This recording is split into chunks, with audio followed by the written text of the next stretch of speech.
সবসময় আগে ওশ করবে, লেগ জয়েন্ট পাশে ওশ। ওশ করার পরে না এই যে নর্মাল স্ট্যান্স, কেউ হাত এরকম এরকম খোলা বন্ধ করবে না, ঠিক আছে? হাত একদম টাইট, কাকার নাম টাইট সদান বললাম।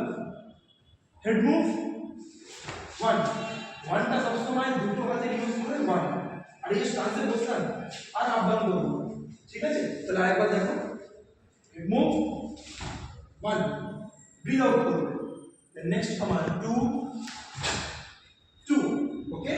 সবাই ভালো করে দেখো আমাকে। দেন থ্রি যখন হবে, প্রথমে হেড মুভ করবো থ্রি। এবারে তোমরা অনেকে কি করছে, এখান থেকে হেড মুভ একটা এরকম হচ্ছে, আর অনেকবার হচ্ছে কি এখান থেকে কোনো দরকার নেই, এখান থেকে হেড মুভ এটা করবো, ঠিক আছে?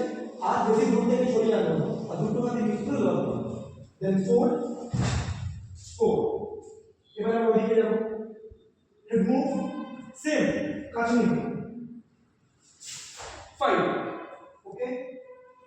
Six seven check. তোমরা বুঝতে পারলে? ওয়ান থেকে এইট এরকম হবে। আরেকবার দেখাচ্ছি, দেখে কত হবে, হ্যাঁ? সবাই একটু কেন দেখাচ্ছি। Leg joint push, normal stance, tight position, head move one two